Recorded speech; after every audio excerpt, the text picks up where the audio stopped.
أعوذ بالله من الشيطان الرجيم. بسم الله الرحمن الرحيم.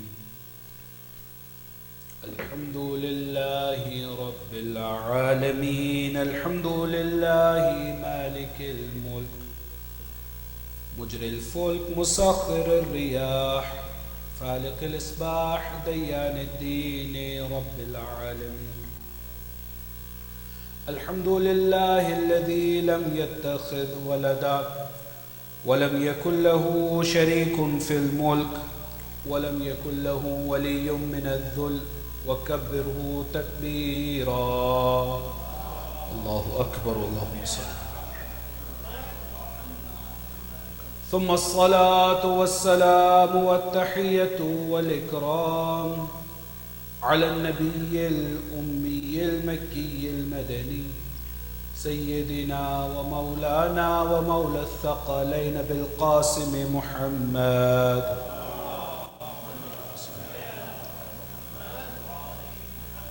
وعلى أهل بيته الطيبين الطاهرين المعصومين المظلومين الغر الميامين الذين أذهب الله عنهم الرجس وطهرهم تطهيرا.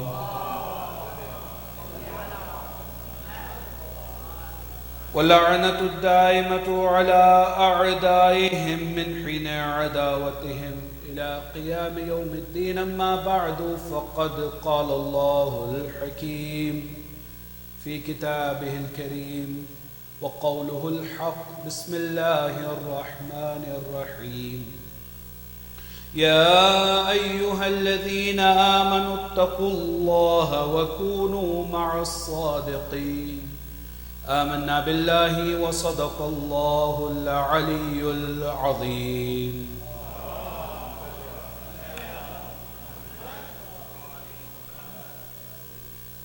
Respected elders, my dear brothers and sisters, Assalamu alaikum wa rahmatullahi wa barakatuh. And Jumu'ah Mubarak to all of you as well. And we all are thankful and grateful to Almighty Allah subhanahu wa ta'ala, who has bestowed upon us this wonderful opportunity to be in His service on such a wonderful day, the day which is considered as the leader of the days of the weeks.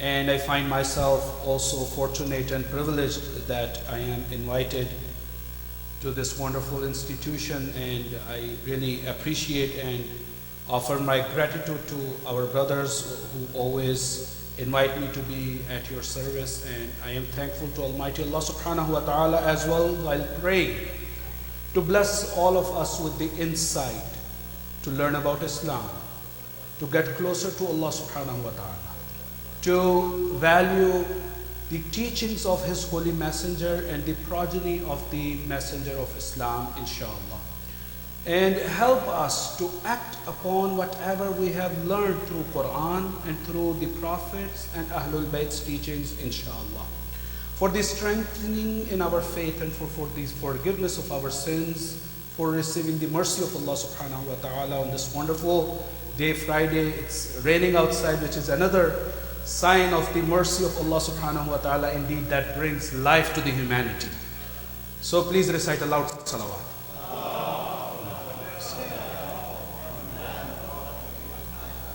As brothers and sisters, you all are aware that the Friday sermons should be designated to the reminder of having God's consciousness, Allah's fear, the piety and taqwa.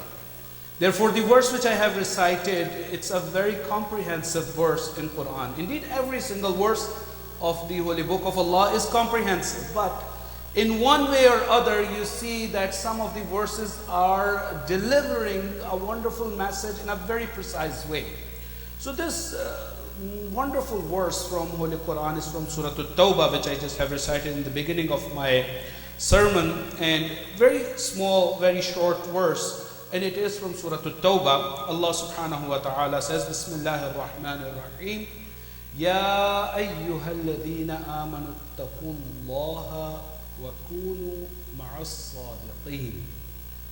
That who you believe, the believers, Allah subhanahu wa ta'ala is addressing the believers by telling them, by commanding them, because when Allah subhanahu wa ta'ala is inviting believer, it's a topic of the search and discussion which usually the scholars of hawzat and seminaries they discuss, because there is a science of al-istinbat, how you infer, how you deduce the ruling of jurisprudence from Quran, Hadith and the other sources.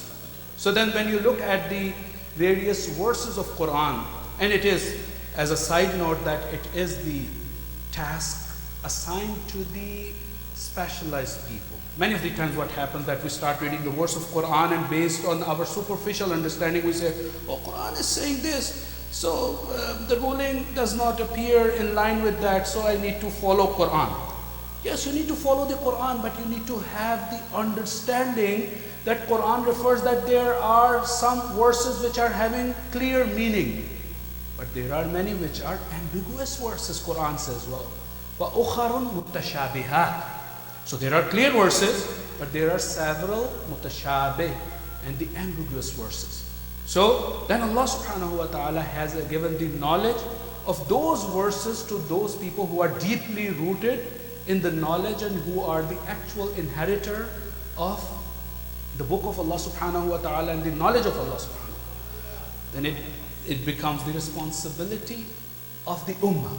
And in fact, the very same Surah At-Tawbah, if you read a little bit further from this verse, you will see there is a verse again. And this verse was the verse which I just have recited, verse number 119. And then there is a verse which is 122. Allah subhanahu wa ta'ala says, Bismillahir Rahmanir Rahim, alaykum assalam, وَمَا كَانَ الْمُؤْمِنُونَ لِيَنْفِرُوا كَافَّةً فَلَوْلَا نَفَرَ مِنْ كُلِّ فِرْقَةٍ مِّنْهُمْ طَائِفَةٌ لِيَتَفَقَّهُوا فِي الدِّينِ. It's a very, very important verse. Brothers and sisters, pay attention to this verse. Surah At-Tawbah. I have recited two verses and I'm trying to establish a connection between them, and a connection that how we can deduce the rulings of Islam from these sources and what is the major guideline in that regard. وَمَا كَانَ الْمُؤْمِنُونَ. It's not for every believer لِيَنْفُرُوا كَافَّةً فَلَوْلَا نَفَرَ. So it's not incumbent on everyone, on the believers, but there is a necessity. فَلَوْلَا نَفَرَ مِنْ كُلِّ فِرْقَةٍ. I'm paraphrasing to make this more understandable. فَلَوْلَا نَفَرَ مِنْ كُلِّ فِرْقَةٍ مِّنْهُمْ طَائِفَةٌ. That there needs to be a person from every nation, from every people, from every jama'ah or community, لِيَتَفَقَّهُ فِي الدِّينِ. To do tafaqquh fi الدين. The fuqh is not that we open Tawzih al-Masail or the manual of the of a mujtahid and we say that, we are studying fiqh. Yes, we say that in Sunday school we teach fiqh to our kids, but truly and honestly and realistically it's ahkam. It's not tafaqquh. The fuqh, when Quran refers to tafaqquh, we say that they are reading fiqh. Yes, they are trying to establish that understanding. But the fuqh is at a greater level of understanding the ahkamat. What we read through the manual, we are trying to understand the rulings, to implement. The fuqh is how you infer, how you deduce, how you bring those rulings out of the sources, Quran, Hadith, Aql and Ijma. So now when this verse goes further, it says that every nation should have someone going to learn Islam and doing tafaqquh fi deen, having that deep understanding of religion. وَلِيُنذِرُوا قَوْمَهُمْ إِذَا رَجَعُوا. Now it's their responsibility. They have gone to learn the knowledge. Now they need to come back to the communities. وَلِيُنذِرُوا. What is their task? To warn them, to do inzar. لَعَلَّهُمْ يَحْذَرُونَ. So people, they become mindful and they become knowing of Allah subhanahu wa ta'ala's commands, and they become mindful, and in a way that they become mindful of the wrath or the chastisement which is prepared in hereafter for the disbelievers. So this is the whole idea of going to seminary, or not necessarily that physically a person has to be at a place, at a certain traditional seminary, but those places, they provide the background, or they provide the additional opportunity for someone to be more closer to Allah spiritually by being in the vicinity of Ahlul Bayt and by being in the companionship of the scholars. Therefore, Quran refers the word إِذَا رَجَعُوا. So this could be a ruju', physical ruju', or it could be, in other words, that a person who is done at a certain level of the education, this person has the responsibility to come back to the community and warn them.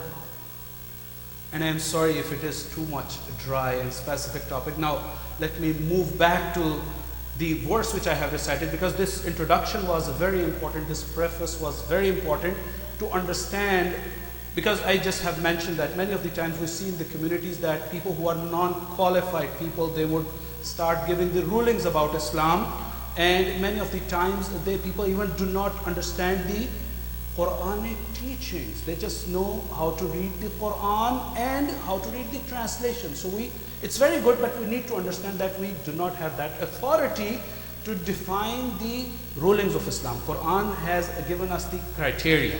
The first one is to go to do tafaqquh. And now come back on the verse number 119. Allah subhanahu wa ta'ala says, now you are the believer. Ya ayyuhalladhina amanu attaqullah. Your first responsibility is to be mindful of Allah subhanahu wa ta'ala. Taqwa. And it is a prerequisite to everything. Anyone who is becoming a scholar, leader, a guide, or a leader, whatever, any believer, Allah says, it's the preliminary condition and term for iman. Ya ayyuhalladhina amanu. Who you believe, ittaqullah. How you can be a believer, how you can have faith. Then the next phrase comes into the action. وَكُونُوا مَعَ الصَّادِقِينَ. That you cannot be a believer unless you are with the sadiqeen. You are with the ones who are the truthful personalities, who are sent by Allah subhanahu wa ta'ala, who are shown by Allah subhanahu wa ta'ala, being the role model and the epitome of the truth and the piety for us. So this was the entire introduction. I wanted to build upon my next few minutes of the sermon, that as we are in the month of Rabi'ul Thani, and last week we had the birthday anniversary of the father of our living Imam, the birthday of our 11th Imam, Imam Hassan al-Askari salawatullahi wa salam.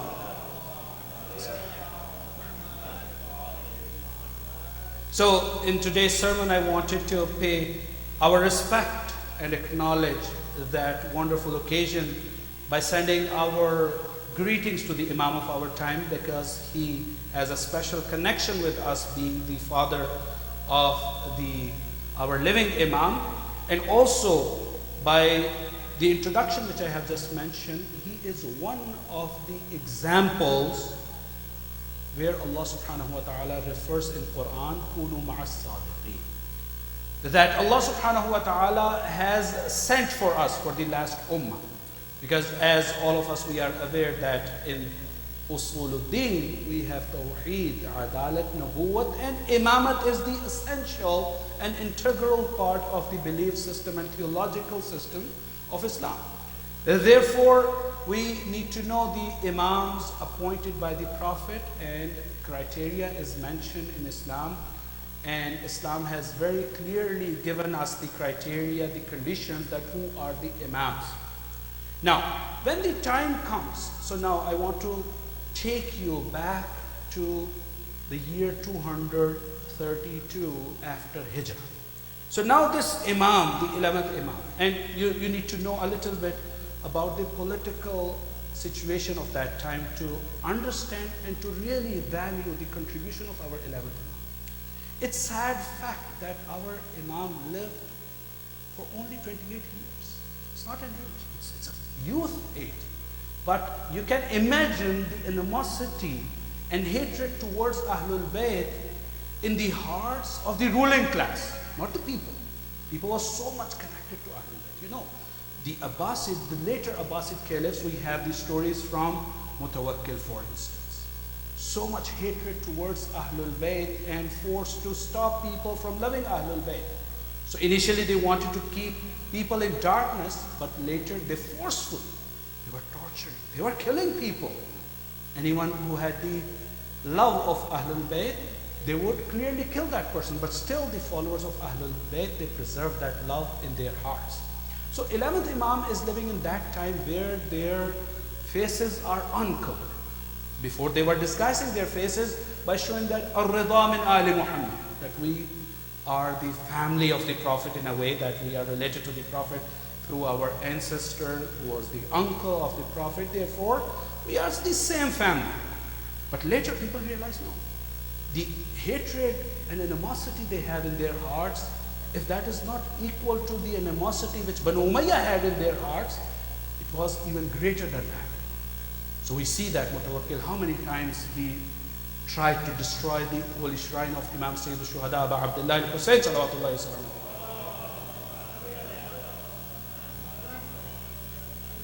So these later Abbasid rulers, they tried to assassinate and they tried to eliminate the institution of Imamah by killing one by one the Imams. So Imam had a responsibility. Despite of all those threats, our 11th Imam, there are reports and there are sayings that the amount of oppression he had to face during his lifetime, the amount of torture he had, psychological and physical torture, which lasted for many, many years. None other Imam has faced that because he had the greatest of the responsibility.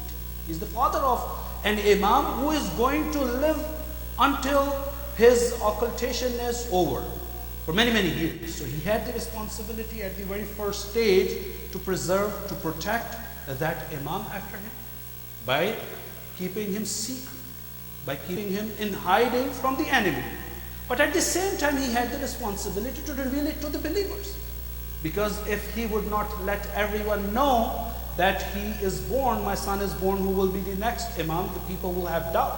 And many people, they doubt in the history because of that secrecy. But the people who are closer to Ahlul Bayt, they were told, they were known, and they were aware. Some of them, they saw Imam after the birth.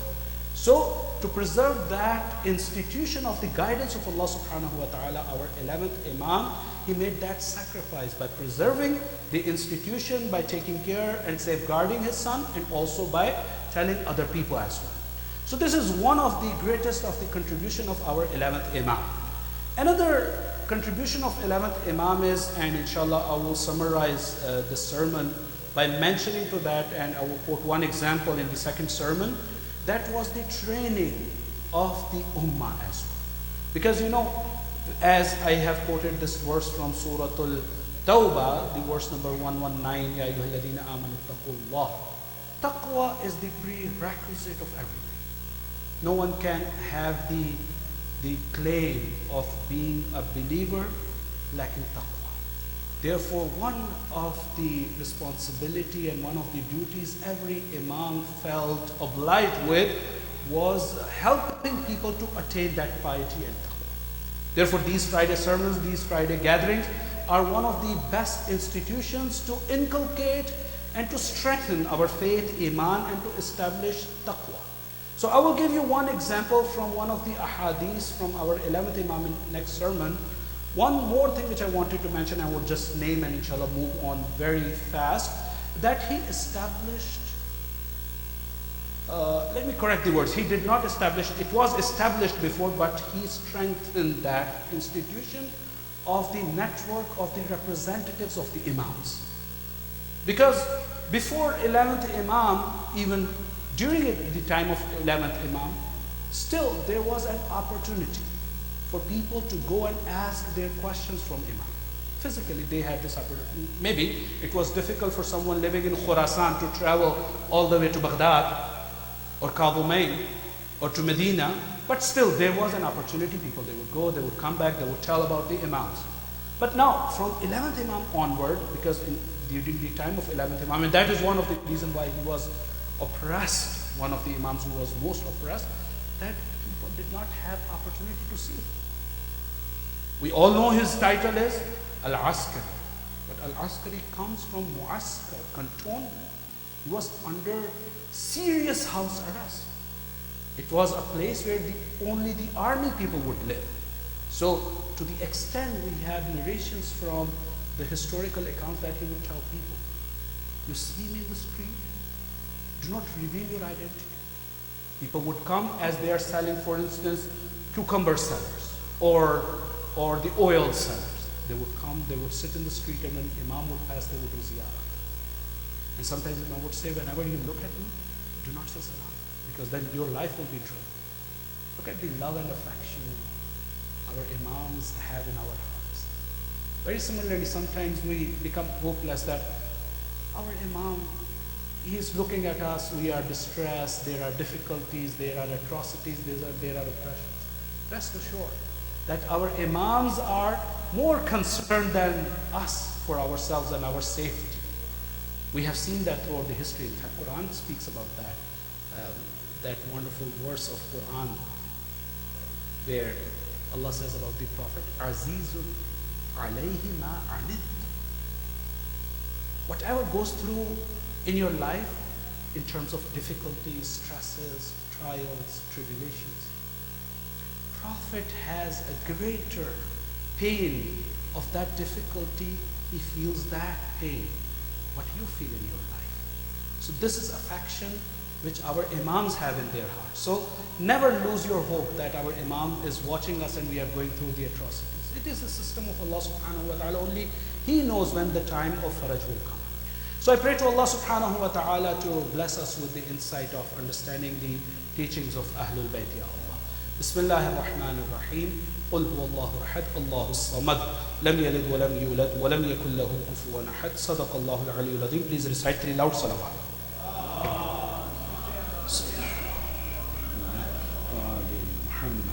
اللهم صل على محمد وآل محمد.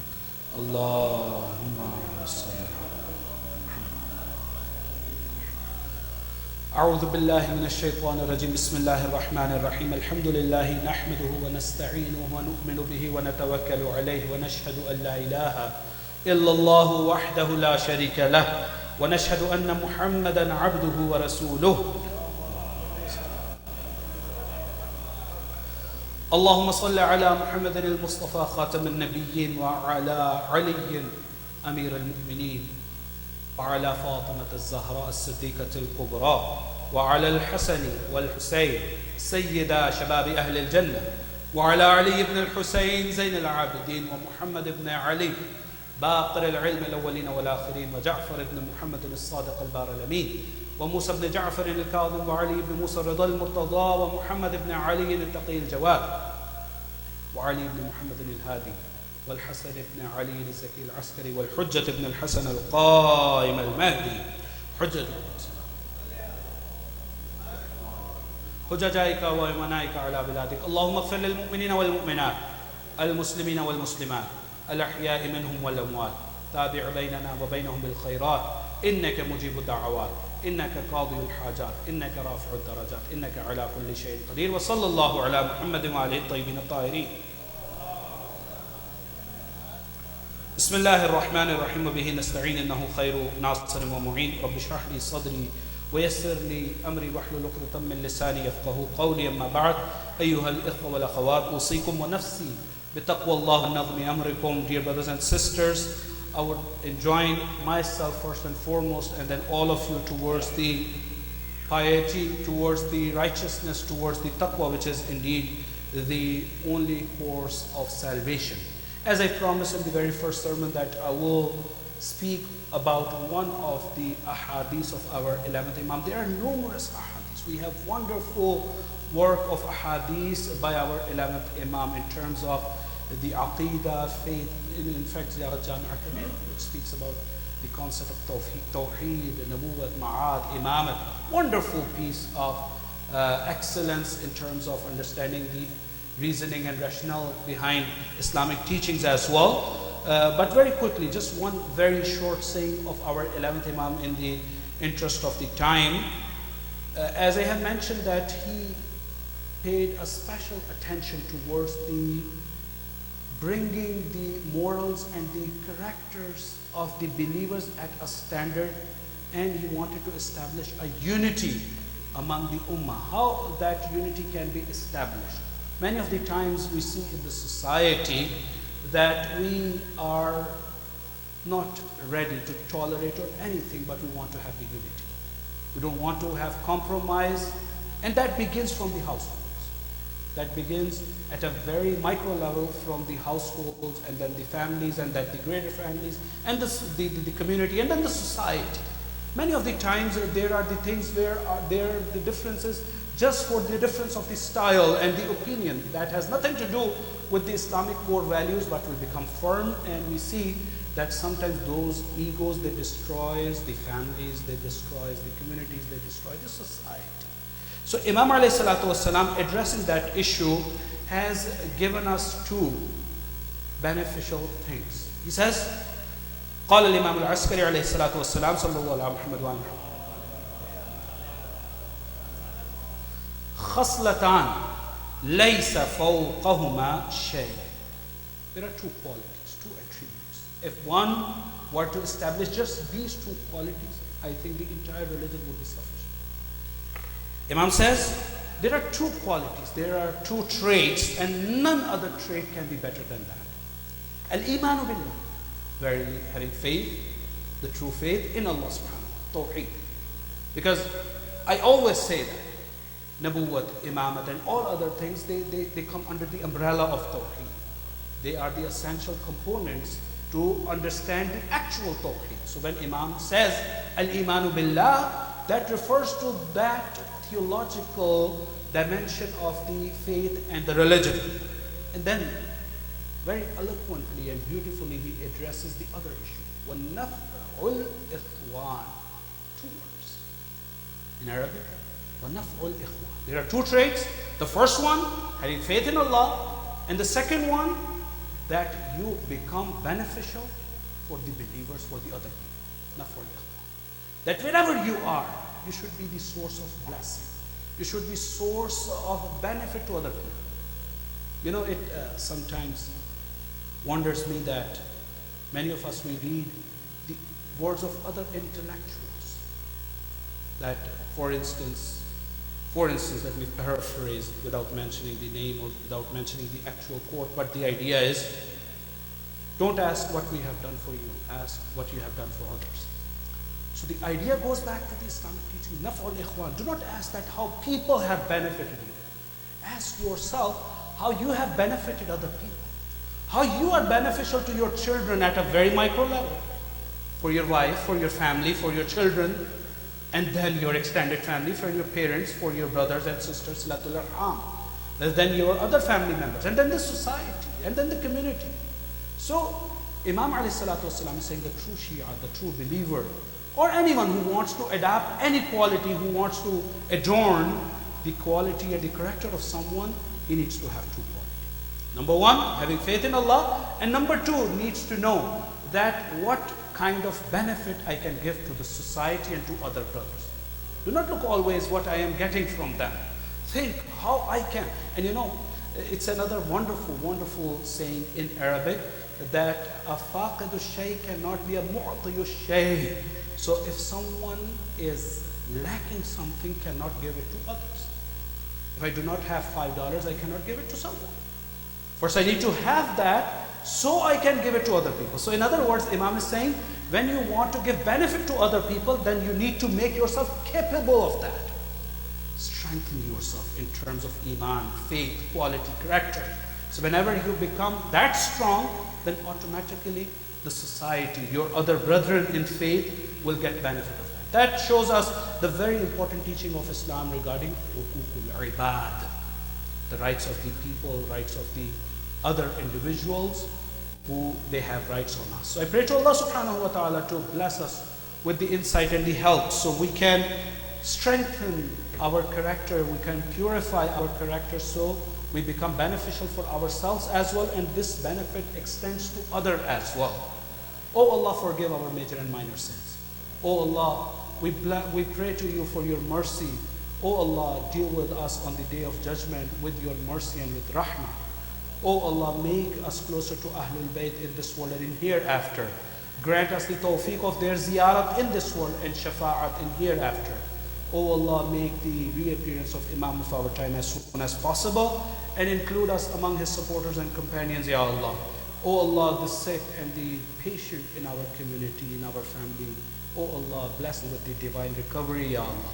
Anyone who is distressed, who is in need, oh Allah, remove the trials and the tribulations of the believers, Ya Allah. Bismillah ar-Rahman ar-Rahim wal-Asr. Inna al-insana lafi khusr. إلا الذين آمنوا وعملوا الصالحات وتواصوا بالحق وتواصوا بالصبر. صدق الله العلي العظيم. صلوا على محمد وآل محمد.